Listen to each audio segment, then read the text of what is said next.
This video was produced based on an article by Lingshan Hermit. All rights reserved. Any infringement will be prosecuted. The direction a civilization takes depends on the values held by the majority in that civilization. Since the Renaissance, Western societies have gradually abandoned the need to seek ultimate happiness in the spiritual realm. They slowly started to no longer believe in the haloed man born in a manger. The technological advances of the Industrial Revolution greatly boosted their confidence that they could handle any problem themselves, believing every issue can be solved through technical means. When a group no longer believes in the eternity of the spirit, when they instead focus on secular life, when the majority in this group starts believing secular happiness is the only kind, they will naturally strive to smooth out all aspects of secular life and solve all problems. To do so, they will invent various tools and gadgets,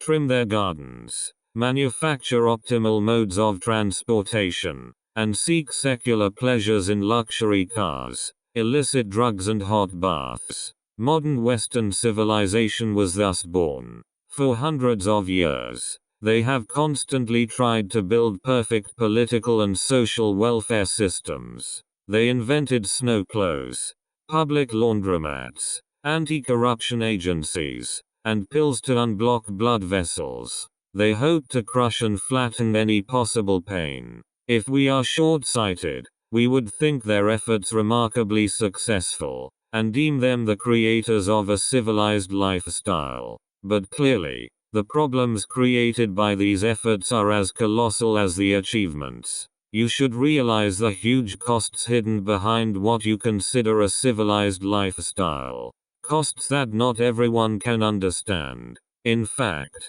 most people cannot see or comprehend them. In contrast to modern Western thought, the Eastern sages have completely different ideas. Thus you don't see inventions like penicillin or optical lenses birthed in China, nor plastic bags, invented by the Swedish designer Sten Gustaf Thulin, whose original intent was to reduce deforestation and thereby protect the earth. You can imagine how absurd this is. It's like police officers shooting a hostage to prevent the hostage from being taken by criminals. Not just plastic bags. None of what you consider marks of civilization and modernity were birthed in China. This is unsurprising, because traditional culture does not think those civilized lifestyles civilized at all. Take ordering takeout for example. Although takeout existed in China's Song dynasty, modern takeout is clearly a Western invention,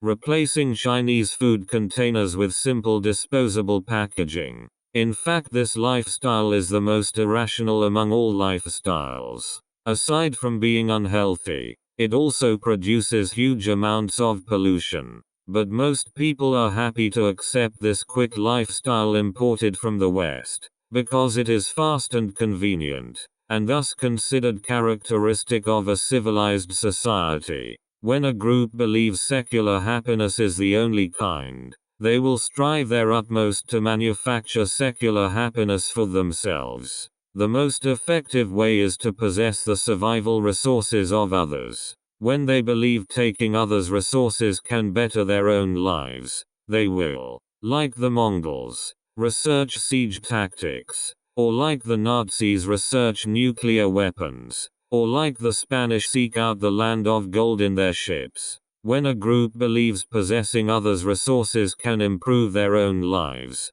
they will devote themselves to winning wars. When a group focuses on how to win wars, they will go all out in that direction. As they fully commit in this aspect, their industrial technology will develop accordingly. Advanced industry leads to sturdy ships and powerful artillery, towers filling the landscape and efficient healthcare, easily giving those conquered peoples without wisdom the impression that the conquerors have an advanced civilization. The Eastern sages did not believe thus. They neither thought technological progress could bring ultimate happiness, nor that seizing others' resources would improve their own lives, much less transform the whole world into cattle ranches. So they never exerted efforts in that direction. They did not manufacture armor, design siege engines, research nuclear fusion, or build warships. When Alexander the Great was still leading his armies on campaigns of conquest,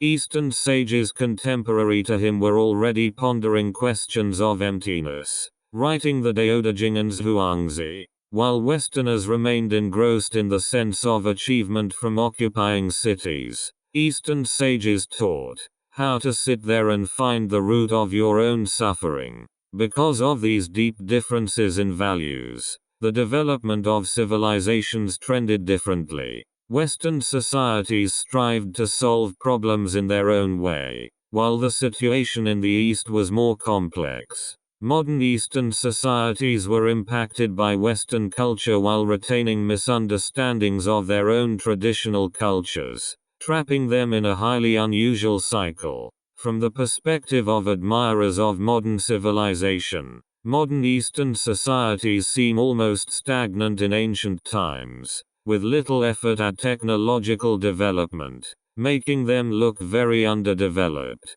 The gap in industrial strengths led to a tremendous gap in military power as well, and clearly the side with stronger arms held the power of discourse, enough to dominate what you consider developed. As an inheritor of Eastern culture, I too was once excited by the words of Thomas Jefferson. I too once believed Western values could solve humanity's problems, but over these many years I have yet to see the ideas of Montesquieu, Diderot or Voltaire bring us real happiness. On the contrary, I see victim after victim. I cannot help but reflect. Many people I know, if their minds weren't filled with Voltaire-esque ideas, their lives and self-cultivation would not have fallen to those dire straits. They remind me of the protagonist Tommy Shelby in Peaky Blinders. Tommy Shelby was the leader of the Peaky Blinders gang in early 20th century Birmingham.